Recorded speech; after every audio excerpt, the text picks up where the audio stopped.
ಮಧುರ ಮಧುರವಿ ಮಂಜುಳಗಾನ ಕಾರ್ಯಕ್ರಮದ ಮೂಲಕ ಗೋವಾದಲ್ಲಿ ಹೊಸ ಪ್ರತಿಭೆಗಳನ್ನು ಬೆಳಕಿಗೆ ತರುವಂತಹ ಉತ್ತಮ ಕಾರ್ಯ ಕೈಗೊಳ್ಳುವಂತಾಗಿದೆ. ಪುಟ್ಟ ಪುಟ್ಟ ಮಕ್ಕಳಲ್ಲಿಯೂ ಸಂಗೀತಾಸಕ್ತಿ ಮೂಡುತ್ತಿರುವುದು ಸಂತಸದ ವಿಷಯವಾಗಿದೆ. ಮಧುರ ಮಧುರವಿ ಮಂಜುಳಗಾನ ಈ ಕಾರ್ಯಕ್ರಮ ಇಂದು 16ನೇ ಎಪಿಸೋಡ್ ಪೂರ್ಣಗೊಳಿಸಿದೆ. ಪ್ರತಿ ವಾರವೂ ಈ ಕಾರ್ಯಕ್ರಮದಲ್ಲಿ ಹೊಸತನವನ್ನ ಕಾಣುತ್ತಿದ್ದೇವೆ ಎಂದು ಕನ್ನಡ ಸಾಹಿತ್ಯ ಪರಿಷತ್ತು ಗೋವಾ ರಾಜ್ಯಾಧ್ಯಕ್ಷ ಮತ್ತು ಅಖಿಲ ಗೋವಾ ಕನ್ನಡ ಮಹಾಸಂಘದ ಸಂಸ್ಥಾಪಕ ಅಧ್ಯಕ್ಷ ಡಾಕ್ಟರ್ ಸಿದ್ದಣ್ಣ ಮೇಟಿ ನುಡಿದರು. ಪಣಜಿ ಸಮೀಪದ ಪರ್ವರಿಯ ಘಾಟ್ಗೆ ಮಹಾರಾಜ್ ಸಭಾಗೃಹದಲ್ಲಿ ಸೂರ್ಯೋದಯ ಕನ್ನಡ ಸಂಘ ಪರ್ವರಿ ಇವರ ಆಶ್ರಯದಲ್ಲಿ ಆಯೋಜಿಸಿದ್ದ ಮಧುರ ಮಧುರವಿ ಮಂಜುಳಗಾನ ಕಾರ್ಯಕ್ರಮದ ಉದ್ಘಾಟನೆ ನೆರವೇರಿಸಿ ಅವರು ಮಾತನಾಡುತ್ತಿದ್ದರು. ಈ ಸಂದರ್ಭದಲ್ಲಿ ವೇದಿಕೆಯ ಮೇಲೆ ಮುಖ್ಯ ಅತಿಥಿಗಳಾಗಿ ಉಪಸ್ಥಿತರಿದ್ದ ಬೆಳಗಾವಿ ಕನ್ನಡ ಸಂಘಟನೆಗಳ ಕ್ರಿಯಾ ಸಮಿತಿ ಅಧ್ಯಕ್ಷ ಅಶೋಕ್ ಚಂದರ್ಗಿ ಮಾತನಾಡಿ, ಇಂದಿನ ಕಾರ್ಯಕ್ರಮ ನೋಡಿದರೆ ನಾವು ಬೆಳಗಾವಿಯಲ್ಲಿದ್ದೇವೋ ಅಥವಾ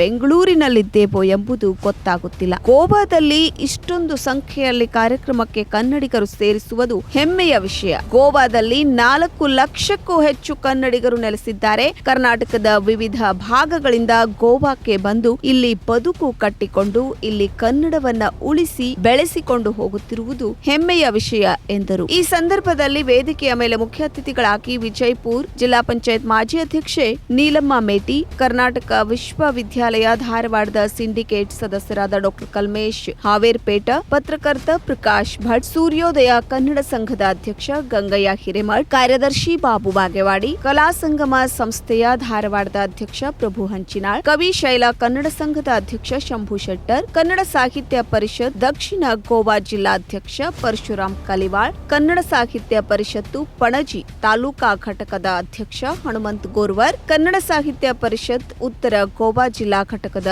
ಗೌರವ ಕೋಶಾಧ್ಯಕ್ಷ ನಾಗರಾಜ್ ಶಾನ್ಭಾಗ್, ಕನ್ನಡ ಸಾಹಿತ್ಯ ಪರಿಷತ್ ಗೋವಾ ರಾಜ್ಯ ಘಟಕದ ಸಂಘಟನಾ ಕಾರ್ಯದರ್ಶಿ ಬಸವರಾಜ್ ಮೇಟಿ ಮತ್ತಿತರರು ಉಪಸ್ಥಿತರಿದ್ದರು. ಸಭಾ ಕಾರ್ಯಕ್ರಮದ ನಂತರ ಮಧುರ ಮಧುರವಿ ಮಂಜುಳಗಾನ ಕಾರ್ಯಕ್ರಮದಲ್ಲಿ ಗೋವಾದ ಯುವ ಕಲಾವಿದರು ಹಾಡಿದ ಹಾಗೂ ಜೂನಿಯರ್ ಉಪೇಂದ್ರ ನಡೆಸಿಕೊಟ್ಟ ಕಾರ್ಯಕ್ರಮ ಪ್ರೇಕ್ಷಕರ ಮನಗೆದ್ದಿತು.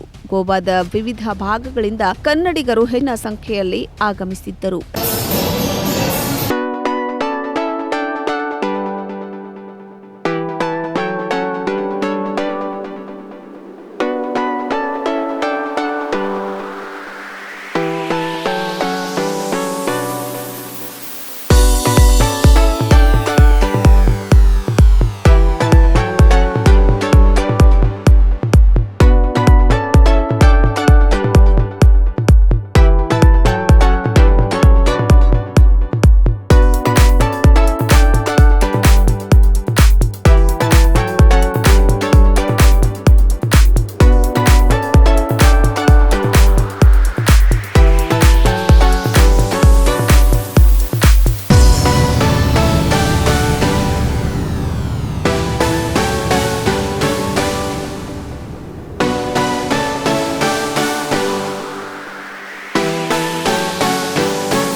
ನಮ್ಮ ಸತ್ಯಂ ವಾಹಿನಿಯ ಪ್ರತಿದಿನದ ಅಪ್ಡೇಟ್ ಮಾಹಿತಿಯನ್ನ ತಿಳಿದುಕೊಳ್ಳಲು ಸತ್ಯಂ ಟಿವಿ ಕನ್ನಡ ಯೂಟ್ಯೂಬ್ಗೆ ಸಬ್ಸ್ಕ್ರೈಬ್ ಆಗಿ ಹಾಗೂ ಬೆಲ್ ಐಕಾನ್ ಅನ್ನು ಕ್ಲಿಕ್ ಮಾಡಿ.